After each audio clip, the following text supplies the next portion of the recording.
ہاتھوں کو گھٹنوں کے گرد لپیٹے زمین پر بیٹی اوہ اپنی خالی آنکھوں میں آنسو سنبھالے ہوئے تھی۔ ابھی اس کی شادی کا 3 مہینہ پورا ہوا تھا۔ ماں سے کل ہی تو ملی تھی، 3 دن بعد عید ہے۔ ایک کم عمر نئی نویلی دلہن جس کے ہاتھوں کی مہندی ابھی باقی تھی۔ صرف 3 ماہ پہلے اس کی شادی ہوئی اور صرف 3 مہینے میں اس کی دنیا اجڑ جائے گی۔ کس نے سوچا تھا؟ نہ جانے کن ظالموں نے اس بیچاری کے شوہر کو راہ چلتے گولی مار دی۔ آخر شہر کراچی میں چلنے والی آندھی گولیوں کا ایک اور نشانہ بنا۔ گھر کا چراغ اپنے پیچھے 3 ماہ پرانی دلہن کی زندگی میں اندھیرا کرتا ہوا بچ گیا۔ اب آگے کیا ہوگا اس بیچاری کا؟ دوستو، ایسے ہزاروں سوال اس کے گرد گونج رہے تھے، پر وہ نہ جانے کس حواس میں تھی۔ شاید اپنے شوہر کو خود جنت تک چھوڑنے چلی گئی تھی، خاموش، بے جان اور بے حس۔ ہم سب نے بہت عرصے کے بعد ان کے گھر میں خوشیاں دیکھی تھی۔ اللہ اللہ کر کے اس کی 2 بہنوں کی شادی ہوئی تھی۔ ماں کو کچھ سکون قلب ملا تھا۔ حالات کے نشیب و پرازک بعد اب کہیں اس کو یہ خوشیاں نصیب ہوئی تھی۔ بڑی امیدیں اور خوابوں سے بھرا پیالہ لے کر سسرال کی دہلیز پر قدم رکھا۔ ابھی تو وہ خوشیاں سمیت رہی تھی کہ اچانک غم کی یہ بادل آن گری۔ وہ سوچنے لگی کہ میرے خوشیوں کی زندگی اتنی مختصر کیسے ہو سکتی ہے؟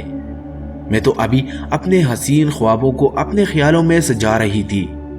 ایسا لگا جسے آنکھ کھل گئی اور خواب چکنا چور ہو گیا۔ یہ کیا ہو گیا؟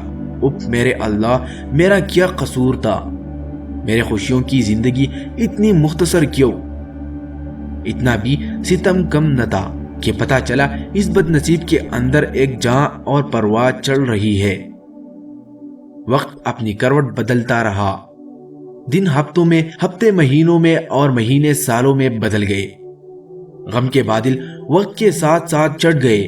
کچھ عرصے میں ایک ننھی پری نے اس کی زندگی میں آ کر دوبارہ رنگ بھر دیے اور وہ سب بھول کر اپنی بچی کی پرورش میں مصروف ہو گئی۔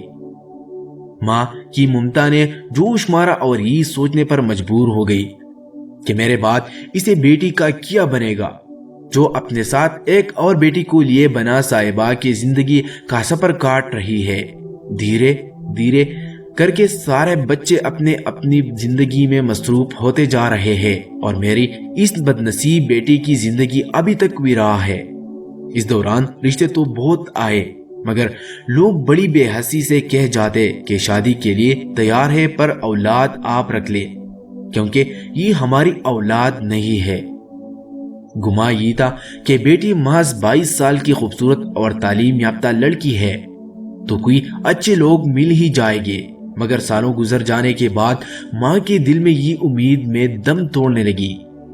بس ماں کو اس بات کی فکر ستانے لگی کہ میری آنکھ بند ہونے سے پہلے کوئی مناسب صحبا مل جائے جو اس کے ساتھ اس کی بیٹی کو بھی اپنائے۔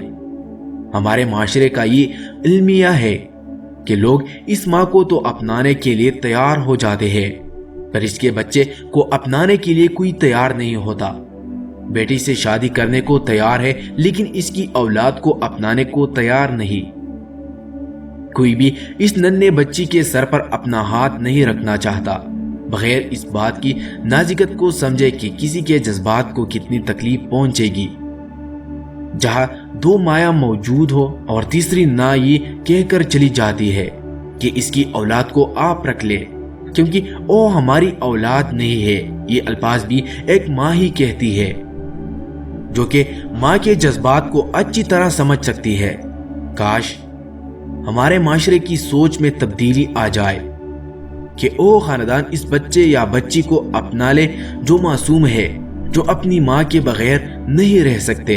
اور یہ بات اکثر ہمارے دیندار لوگ بھی کہتے نظر آتے ہیں، جبکہ وہ دین کو خوب اچھی طرح سمجھتے ہیں، جانتے ہیں کہ سوتیلا والد بھی والد کے درجے پر فائز ہوتا ہے۔